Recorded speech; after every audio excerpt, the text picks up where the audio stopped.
പിഞ്ചു കുഞ്ഞുങ്ങൾക്കെതിരെയാണ് ആയമാരുടെ ക്രൂരമായ പീഡനങ്ങളൊക്കെ പുറത്തു വന്നത്. വാഷിംഗ് മെഷീനിലെ ഫ്രണ്ട് ലോഡ് വാഷിംഗ് മെഷീൻ്റെ ഉള്ളിൽ ഇടുക, അതുപോലെ ബാത്റൂമിലെ ജെറ്റ് സ്പ്രേ ഉപയോഗിച്ച് കുട്ടികളുടെ മുഖത്തേക്ക് വെള്ളം അടിക്കും. എനിക്കത് പറയാൻ തന്നെ സങ്കടം വരുന്നുണ്ട്. ലൈസൻസ് പോലും ഇല്ലാതെ പ്രവർത്തിക്കുന്ന ഡേ കെയറുകളാകാം നമുക്ക് ചുറ്റുമുണ്ടാവുന്നത്. കളിപ്പാട്ടങ്ങളല്ല, ശരിക്കും പറഞ്ഞു കഴിഞ്ഞാൽ അവിടെയുള്ള അധ്യാപകർ അല്ലെങ്കിൽ ആയമാരിൽ നിന്നാണ് കുട്ടികൾ പല കാര്യങ്ങളും കണ്ടു പഠിക്കുന്നത്. നമ്മുടെ സർക്കാർ അംഗനവാടികളൊക്കെ ഇപ്പം ഏറ്റവും നന്നായി പ്രവർത്തിക്കുന്നു. അതായത് കൃത്യമായ നിരീക്ഷണ സംവിധാനമുണ്ട്. ICDSന്റെ കീഴിലാണ് ഈ അംഗനവാടികളൊക്കെ വരുന്നത്. പരിശീലനം നേടി എത്ര ആയമാരും ടീച്ചർമാരും നമ്മുടെ ഡേ കെയറുകളിൽ വർക്ക് ചെയ്യുന്നുണ്ട്. പലരും ഈ നമുക്ക് ചുറ്റുവട്ടമുള്ള ആളുകളൊക്കെ തന്നെയായിരിക്കും.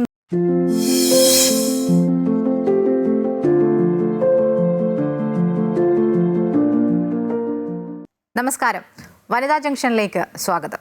മാതാപിതാക്കളുടെ കൈകളിൽ നിന്ന് കളിച്ചിരിയോടെയും ചെറിയ കരച്ചിലോടെയും ഒക്കെ ഡേ കെയറിലേക്ക് പോകുന്ന കുഞ്ഞുങ്ങൾ എത്ര സുരക്ഷിതത്വത്തോടെയാണ് അവിടെ കഴിയുന്നത്? എത്രത്തോളം മാനസിക സമ്മർദ്ദത്തോടെയാണ് അവർ തിരികെ അച്ഛനമ്മമാരുടെ അടുത്തേക്ക് എത്തുന്നത്?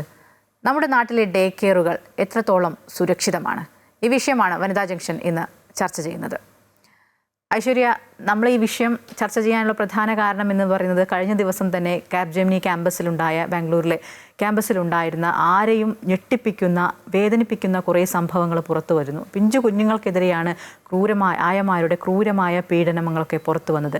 വാഷിംഗ് മെഷീനിലെ ഫ്രണ്ട് ലോഡ് വാഷിംഗ് മെഷീൻ്റെ ഉള്ളിൽ ഇടുക, അതുപോലെ ബാത്റൂമിലെ ജെറ്റ് സ്പ്രേ ഉപയോഗിച്ച് കുട്ടികളുടെ മുഖത്തേക്ക് വെള്ളം അടിക്കും. എനിക്കത് പറയാൻ തന്നെ സങ്കടം വരുന്നുണ്ട്. അത്രത്തോളം ക്രൂരമായ പീഡനമാണ് ആ കുഞ്ഞുങ്ങൾക്ക് അവിടെ നേരിടേണ്ടി വന്നത് എന്നുള്ളതാണ്. നമ്മൾ ഓരോ കുഞ്ഞുങ്ങളെയും ഡേ കെയറിലേക്ക് വിടുമ്പോൾ തന്നെ അച്ഛനമ്മമാരുടെ മനസ്സിലൊരു തീയാണ് അല്ലേ? നമ്മളിപ്പോൾ ഈ ഡേ കെയറിലൊക്കെ കുട്ടികൾ വിടുന്നത് തന്നെ ഒരു 6 മാസം മുതൽ പ്രായമുള്ള കുട്ടികളെ ഡേ കെയറിലേക്ക് വിടേണ്ട ഒരു ഒരു സാഹചര്യം നമ്മുടെ നാട്ടിൽ പല കുടുംബങ്ങളിലും ഉണ്ട്. അണുകുടുംബങ്ങളായി മാറിയ ഒരു സാഹചര്യത്തിലൊക്കെ ഈ കുട്ടികളെ നോക്കാൻ ചിലപ്പോൾ അച്ഛനമ്മമാർ ജോലിക്ക് പോകുന്നതായിരിക്കും, വീട്ടിൽ വേറെ ആളുണ്ടാവില്ല.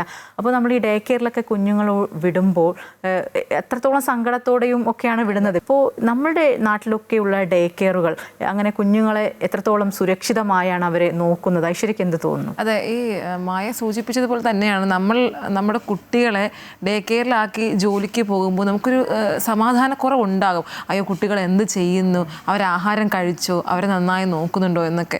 അപ്പോൾ ആ ഒരു ആദ്യം കുറയ്ക്കാൻ വേണ്ടിയിട്ടാണ് നമ്മൾ വർക്ക് ചെയ്യുന്ന സ്ഥാപനങ്ങൾക്കടുത്തുള്ളതോ അല്ലെങ്കിൽ ഇപ്പോൾ ഈ IT കമ്പനികളിലൊക്കെ അവിടെ തന്നെ ഈ ക്രഷ് ഉണ്ട് കുട്ടികൾക്ക് ചേർക്കാനായിട്ട്. അത്തരം ഒരു ഡേ കെയർ സംവിധാനങ്ങളൊക്കെ ഉണ്ട്. ഇപ്പോൾ ഈ ഒരു ഇൻസിഡൻറ്റ് ഉണ്ടാവുന്നതും കാപ്ജെമിനി എന്ന് പറയുന്ന ആ ഒരു ക്യാമ്പസിനുള്ളിൽ തന്നെയുള്ള ആ ഒരു ഡേ കെയർ തന്നെയാണ്.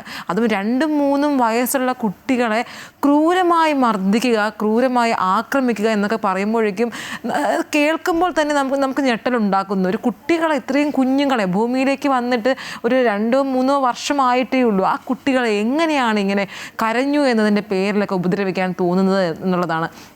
നമ്മൾ എന്ത് വിശ്വസിച്ചാണ് നമ്മുടെ കുട്ടികളെ ഇത്തരം ഡേ കെയറിലേക്ക് ആക്കുക? അത് നമ്മുടെ ഒരു സാഹചര്യമാണ്. ഇന്നത്തെ ഈ ഒരു അവസ്ഥയിൽ അമ്മയ്ക്കും അച്ഛനും ജോലിയുണ്ട്. അപ്പോൾ കുട്ടികളെ എവിടെയാക്കും? അതുകൊണ്ടാണ് എത്ര പൈസയായാലും എത്ര തുകയ്ക്കാണെങ്കിലും ഒരു ഡേ കെയറിൽ കൊണ്ടാക്കുന്നത് അതുകൊണ്ട് തന്നെയാണ്, നമ്മുടെ ഒരു ജോലിയും സ്ഥിതിയും ഒക്കെ അനുസരിച്ച്.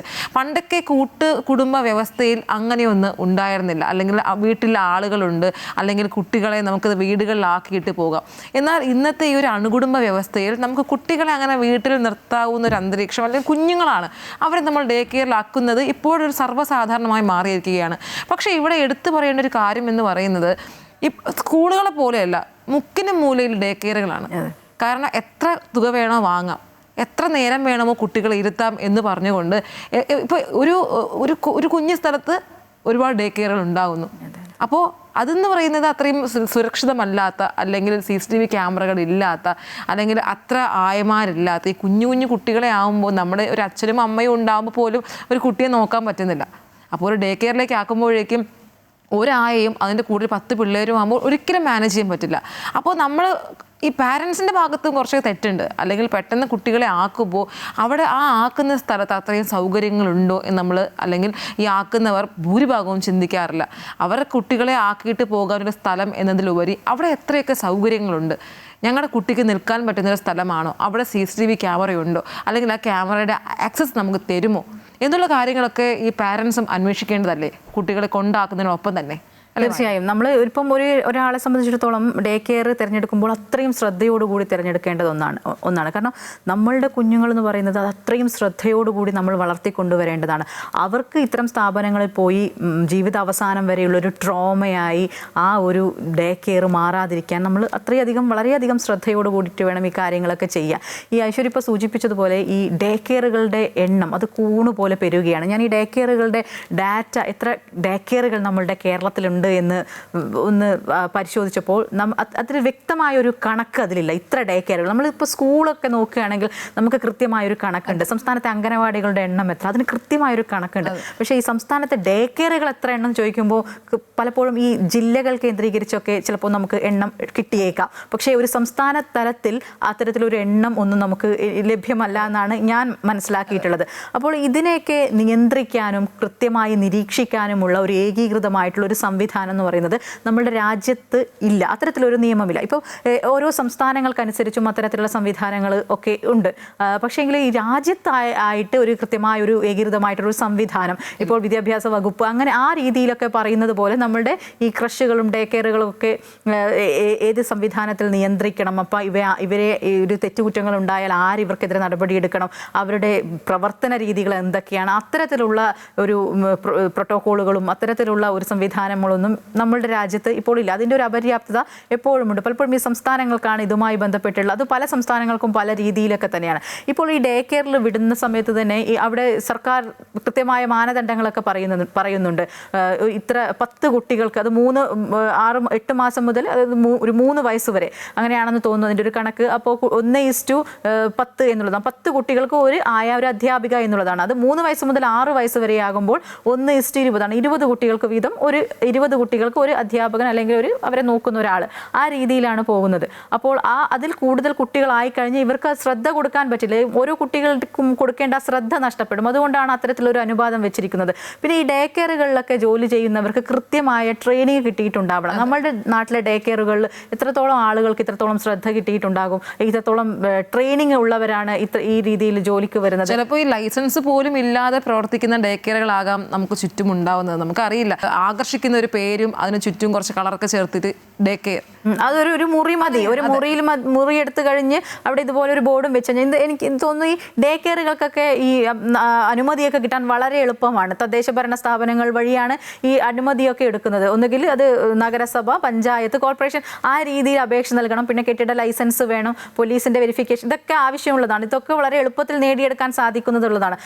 ഒന്ന് ആലോചിച്ച് നോക്കണം, നമ്മളുടെ സ്കൂളിനൊക്കെ ഫിറ്റ്നസ്സും അതുപോലെ തന്നെ മറ്റ് ഒരുപാട് നടപടിക്രമങ്ങളിലൊക്കെ പോകണം. പക്ഷെ നമ്മളുടെ കുഞ്ഞുങ്ങളെ നോക്കുന്ന കാര്യത്തിൽ എന്തുകൊണ്ടാണ് ഇത്തരത്തിൽ ഒരു ഉദാസീനമായ ഒരു നിലപാട് സ്വീകരിക്കുന്നത്? ഒരു കുട്ടിയുടെ ഒരു മാനസികാവസ്ഥ അല്ലെങ്കിൽ ഒരു കുട്ടികളുടെ സ്വഭാവ രൂപീകൃതം ഉണ്ടാകുന്നത് തന്നെ ഈ ഡേ കെയർ അംഗനവാടികളിൽ നിന്നാണ്. അതായത് ഈ കളിപ്പാട്ടങ്ങളല്ല, ശരിക്കും പറഞ്ഞു കഴിഞ്ഞാൽ അവിടെയുള്ള അധ്യാപകർ അല്ലെങ്കിൽ ആയമാരിൽ നിന്നാണ് കുട്ടികൾ പല കാര്യങ്ങളും കണ്ടു പഠിക്കുന്നത്. ഞാൻ ഈ മായ സൂചിപ്പിച്ചതുപോലെ ഈ കേരളത്തിലെ അംഗനവാടികൾ അല്ലെങ്കിൽ ഡേ കെയറുകളുടെ അവസ്ഥ എന്താണെന്ന് നോക്കിയപ്പോഴും, കാരണം ബാംഗ്ലൂർ ഇത്തരത്തിലൊരു അവസ്ഥ ഉണ്ടാകുമ്പോൾ ഇവിടെ അങ്ങനെയൊക്കെ ഉണ്ടായിട്ടുണ്ടോ എന്ന് നോക്കേണ്ടി വന്നില്ല. അതിന് മുൻപ് തന്നെ ഈ ജൂൺ 20-22 തീയതികളിലാണ് ഒരു കുട്ടിക്ക് നേരെ ലൈംഗിക അതിക്രമം ഉണ്ടാകുന്നത്. അതും ഡേ കെയറിൽ വെച്ചിട്ട്. അതും ആ ഡേ കെയറിലുള്ള സ്റ്റാഫിൽ നിന്നല്ല, പുറമെ നിന്ന് വന്ന സ്ഥിരമായി സന്ദർശിക്കുന്ന ഒരു 20 വയസ്സായ ഒരു ചെറുപ്പക്കാരിൽ നിന്ന് ലൈംഗിക അതിക്രമം നേരിടുന്നത്. അപ്പോൾ ഈ ഡേ കെയറിൽ ആർക്ക് വേണോ വന്ന് പോകാം, അല്ലെങ്കിൽ അത്തരത്തിലുള്ള നിയന്ത്രണങ്ങളില്ല. പിന്നെ ഈ കുട്ടിക്ക് ഇത്തരത്തിലുള്ള അതിക്രമം നേരിട്ടു എന്ന് മനസ്സിലാകുന്നത് വീട്ടുകാരാണെന്ന് മനസ്സിലാക്കുന്നത്. കുട്ടി വാഷ്റൂമിൽ പോകുന്ന സമയത്ത് കുട്ടിക്ക് വേദന ഉണ്ടാകുന്നു, സ്വകാര്യ ഭാഗത്ത് വേദന ഉണ്ടാകുന്നു. അപ്പോഴാണ് വീട്ടുകാർ മനസ്സിലാക്കുന്നത് കുട്ടിക്ക് ആക്രമണം നേരിട്ടു അല്ലെങ്കിൽ ലൈംഗിക അതിക്രമം നേരിട്ടു എന്നുള്ളത്. അത് ഇവിടെ വന്ന് അറിയിക്കുമ്പോഴാണ് അവർ തന്നെയും അറിയുന്നത്. പോലീസിൽ അറിയിച്ചത് കേസായി, പോക്സോ പ്രകാരം ആ 20 വയസ്സുകാരന് കേസെടുക്കുന്നു ഒക്കെ ചെയ്യുന്നുണ്ട്. പക്ഷെ നമ്മുടെ കുട്ടികളുടെ അവസ്ഥ, ഈ സർക്കാർ ഈ ക്രഷുകളിലും ഡേ കെയറുകളിലൊക്കെ ഈ CCTV വെക്കണം എന്നുള്ളൊരു നിർദ്ദേശം നൽകിയിട്ടുണ്ട്. ഈ CCTV ദൃശ്യങ്ങൾ നിരന്തരം അവരുടെ മാതാപിതാക്കൾക്ക് ലഭ്യമാകുന്ന രീതിയിലുള്ള ഒരു സംവിധാനം വേണം. അത് ഈ ക്രഷ് ഉടമകളും അത് മാതാപിതാക്കൾക്ക് കൊടുക്കുകയും വേണം. അപ്പോൾ നമ്മൾ അവിടെ കുട്ടികളെ ചേർക്കാൻ ചെല്ലുമ്പോൾ തന്നെ അത്തരത്തിൽ ഈ CCTVകളെ അത്തരത്തിൽ തരുന്ന രീതിയിലുള്ള ഡേ കെയറുകളിൽ മാത്രമേ കുട്ടികളെ വിടാൻ പാടുള്ളൂ. അതാണ് കുട്ടികൾ കുട്ടികൾക്ക് പോലും സുരക്ഷിതത്വം. ഒപ്പം തന്നെയാണ് ഈ പരിശീലനം നേടിയ ആളുകളെ അവിടെ വെക്കുന്നതും. ഇവരുടെ ബാക്ക്ഗ്രൗണ്ട് എന്താണെന്ന് നമ്മൾ അറിയണം. ആ ഒരു സ്ഥാപന ഉടമ ഇത്തരത്തിൽ ആളുകളെ എടുക്കുമ്പോൾ തന്നെ ഇത്തരത്തിലുള്ള ആളുകളുടെ ബാക്ക്ഗ്രൗണ്ട് ഉൾപ്പെടെ അന്വേഷിക്കണം. നമ്മുടെ നാട്ടിലൊക്കെ അത് എത്രത്തോളം നടക്കുന്നുണ്ടെന്ന് എനിക്കറിയില്ല. പരിശീലനം നേടി എത്ര ആയമാരും ടീച്ചർമാരും നമ്മുടെ ഡേ കെയറുകളിൽ വർക്ക് ചെയ്യുന്നുണ്ട്. പലരും ഈ നമുക്ക് ചുറ്റുവട്ടമുള്ള ആളുകളൊക്കെ തന്നെയായിരിക്കും സ്വാഭാവികമായിട്ടും ഈ കുഞ്ഞുങ്ങളെ നോക്കാൻ വേണ്ടി പോവുക.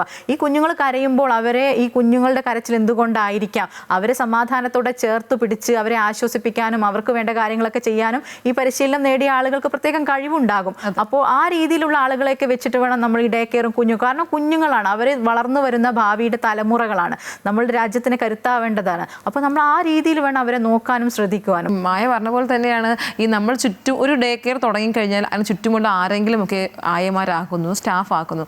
ഇവർക്ക് തുച്ഛമായ ശമ്പളമായിരിക്കും നൽകുന്നത്. അപ്പോൾ എന്ത് സംഭവിക്കും? ഒരു പ്രശ്നം ഉണ്ടായിക്കഴിഞ്ഞാൽ ഇവർ ഈ ഷൂട്ട് ചെയ്ത വീഡിയോസ് ഒരു പ്രതികാര നടപടി എന്നോണം ഈ ആയമാർ പുറത്തു വിടുന്നു. നമ്മുടെ ഈ ഉത്തരേന്ത്യയിൽ അല്ലെങ്കിൽ തന്നെ ഇവിടെ കേരളത്തിലൊക്കെ കണ്ടുവരുന്ന സ്ഥിതി അങ്ങനെയാണ്. എങ്ങനെയാണ് കൂടുതലായും വീട്ടുകാർ അറിയുന്നത്? അവിടെ നിന്ന് ആയമാരെ പുറത്താക്കുമ്പോൾ അവർ ഷൂട്ട് ചെയ്ത ദൃശ്യങ്ങൾ പുറത്തു കൊടുക്കുന്നു. അപ്പോൾ തെറ്റാണ് എന്നറിയാം. അല്ലെങ്കിൽ കുട്ടികളെ ഉപദ്രവിക്കുന്നത് ഇവർ കണ്ടുകൊണ്ട് നിന്നിട്ടും ഇവരെ പുറത്താക്കുമ്പോഴാണ് ഇവർ ഈ ദൃശ്യങ്ങളൊക്കെയും പുറത്ത് കൊടുക്കുന്നത്. ഈ IT കമ്പനികൾ ഈ 50 ആളുകളിൽ കൂടുതലുള്ള ജീവനക്കാരുള്ള സ്ഥലങ്ങൾ ഇതുപോലെ കമ്പനികൾ ഈ ക്രഷ് ഇത് വയ്ക്കണമെന്നാണ് നിയമം പറയുന്നത്, അനുശാസിക്കുന്നത്. അപ്പോൾ ഇവരെന്താ ചെയ്യാന്ന് വെച്ചാൽ ഈ കമ്പനികൾ നേരിട്ടല്ല ഈ ക്രഷുകളും ഡേ കെയറുകളും ഡീൽ ചെയ്ത് ഇവർ പുറത്തുള്ള ഏജൻസിയാണ് വെക്കുന്നത്. ആ ഏജൻസി പക്ഷേ പ്രവർത്തിക്കുന്നത് ഈ ക്യാമ്പസുകൾക്കുള്ളിൽ തന്നെയാണ്. അപ്പോൾ പറഞ്ഞു വരുമ്പോൾ ഈ ക്യാമ്പസിന്റെ ഉള്ളിൽ ഇവർ നടത്തുന്ന പോലെയായി. പക്ഷേ ഇതിന്റെ നടത്തിപ്പ് അവകാശങ്ങളൊക്കെ ഈ പുറത്തുള്ള ഏജൻസിക്കാണ്. ഇത്തരത്തിലുള്ള ഒരു പ്രശ്നം വരുമ്പോൾ ഇതിന്റെ യഥാർത്ഥ ഉത്തരവാദി ഇതാർക്കാണ് ഈ പ്രശ്നത്തിൽ വീഴ്ച പറ്റിയത് എന്നുള്ളതിൽ ഉത്തരം ഇല്ല. നമ്മൾ ആരോട് പോയി ചോദിക്കും? ഈ അധികൃതർ ഇവർ കൈമടക്കുകയല്ലേ ചെയ്യുക. കമ്പനിക്കാർ പറയും ഏജൻസി ഏൽപ്പിച്ചു എന്ന് പറയും. ഏജൻസി പ്രവർത്തിക്കുന്നതാകട്ടെ ഇവരുടെ കെട്ടിടത്തിലും ഇവരുടെ കോമ്പൗണ്ടിലും ഒക്കെ തന്നെയാണ്. പക്ഷേ ഉത്തരവാദിത്തം ഏറ്റെടുക്കാനായിട്ട് ആരുമില്ല. ഈ മായ സൂചിപ്പിച്ചതുപോലെ തന്നെ കമ്പനിയോട് ചോദിക്കുമ്പോൾ ഒരു ഏജൻസി ഏൽപ്പിച്ചിരിക്കുന്നു, അവർക്കാണ് അതിന്റെ പൂർണ്ണ ഉത്തരവാദിത്തം എന്ന് പറയുന്നു. പക്ഷെ നമ്മൾ ആ ഒരു കമ്പനിയിൽ വർക്ക് ചെയ്യുമ്പോൾ ആ കമ്പനിയെ വിശ്വസിച്ചാണ് നമ്മുടെ കുട്ടികളെ അവിടെ ചേർക്കുന്നത്. നമ്മൾ ഈ ഒരു 5 വയസ്സ് കഴിയുമ്പോഴേക്കും ഏറ്റവും പ്രശസ്തമായ സ്കൂളിൽ LKGയും UKGയും ചേർക്കുന്നതിന് കൂടാതെ തന്നെ ഈ ഡേ കെയറുകൾ, കാരണം കുട്ടികളുടെ ഒരു മെൻ്റൽ ഡെവലപ്മെൻ്റ് ഒക്കെ തുടങ്ങുന്നത് അവിടെയാണ്. കുട്ടികൾ പഠിക്കുന്നത് അവരെ പഠിക്കുകയാണ് ചെയ്യുന്നത് എപ്പോഴും. അപ്പോൾ ആ അധ്യാപകരെ കണ്ടും അതുപോലെ തന്നെ അവിടെയുള്ള ആയമാരെ കണ്ടും അവരുടെ ഒരു പെരുമാറ്റമൊക്കെയാണ് ആ കുട്ടികളെ ബേസായിട്ടും കുട്ടികൾ കണ്ട് വളരുന്നത്. ഈ എല്ലാവരും പറയും ഈ സർക്കാർ അംഗനവാടികളൊന്നും അത്ര പോരാ, എപ്പോഴും ഏറ്റവും കൂടുതൽ പൈസ കൊടുക്കുന്നത് സ്വകാര്യ ഈ ഡേ കെയറുകളാണ് ഏറ്റവും നല്ലത് എന്നാണ് എപ്പോഴും അങ്ങനെ ഒരു ചിന്തയുണ്ട്. പക്ഷെ എനിക്ക് തോന്നുന്നു നമ്മുടെ സർക്കാർ അംഗനവാടികളൊക്കെ ഇപ്പം ഏറ്റവും നന്നായി പ്രവർത്തിക്കുന്നു. അതായത് കൃത്യമായ നിരീക്ഷണ സംവിധാനമുണ്ട്. ICDSന്റെ കീഴിലാണ് ഈ അംഗനവാടികളൊക്കെ വരുന്നത്. അപ്പോൾ അവർക്ക് കൃത്യമായ ആ ഒരു സംവിധാനമുണ്ട്. ഇടയ്ക്കിടയ്ക്ക് ചെക്കിംഗ് ഉണ്ട്. സർക്കാരിന്റെ കീഴിലാണ് ഇത് പ്രവർത്തിക്കുന്നത്. അപ്പോൾ അതുകൊണ്ട് തന്നെ കൂടുതൽ ശ്രദ്ധയും അതുപോലെ തന്നെ നിരന്തരം നിരീക്ഷണങ്ങൾക്ക് വിധേയമായിരിക്കും ഈ അംഗനവാടികൾക്ക്. ഈ ക്രഷുകളൊക്കെ ഈ ICDSന്റെ താഴെ വരുന്നുണ്ട്. പക്ഷേ ഇതുപോലെ ഞാൻ നേരത്തെ സൂചിപ്പിച്ചതുപോലെ കൃത്യമായി നിയന്ത്രിക്കാനുള്ള ഒരു സംവിധാനം നമുക്ക് ഇല്ല എന്നുള്ളതാണ് പ്രധാനപ്പെട്ട ഒരു കാര്യം. എല്ലാ ഡേ കെയറുകളും ഈ രീതിയിലല്ല, നല്ല രീതിയിൽ പ്രവർത്തിക്കുന്ന നിരവധി ഡേ കെയറുകൾ നമുക്ക് ചുറ്റിലുമുണ്ട്. പക്ഷേങ്കിൽ ഈ ചില ഡേ കെയറുകളിൽ നിന്ന് വരുന്ന ഈ സംഭവങ്ങളാണ് ഇത്തരത്തിൽ ഈ ഒരു സ്ഥാപനങ്ങളുടെ മൊത്തം ഈ ഡേ കെയറുകളെ മൊത്തത്തിൽ പറയേണ്ട ഒരു അവസ്ഥ നമ്മളെ കൊണ്ട് എത്തിച്ചിരിക്കുന്നത്. അതെ, എന്നാലും മായ പറഞ്ഞതുപോലെ തന്നെയാണ് മികച്ച രീതിയിൽ പ്രവർത്തിക്കുന്ന ഈ ഡേ കെയറുകളൊക്കെയും നമ്മുടെ ഇടയിൽ തന്നെ ഉണ്ട് അല്ലേ? പക്ഷേ എന്നാൽ ചിലരുടെ ഭാഗത്തു നിന്നുണ്ടാകുന്ന ഈ ഗുരുതര വീഴ്ചകളാണ് നമ്മുടെ കുഞ്ഞുങ്ങളുടെ ജീവനും ഭാവിക്കും തന്നെ ഭീഷണിയാകുന്നത്. കൃത്യമായ നിയമനിർമ്മാണവും പരിശോധനകളും കൊണ്ട് മാത്രമേ ഇത്തരം പ്രശ്നങ്ങൾ അവസാനിപ്പിക്കാനാകൂ.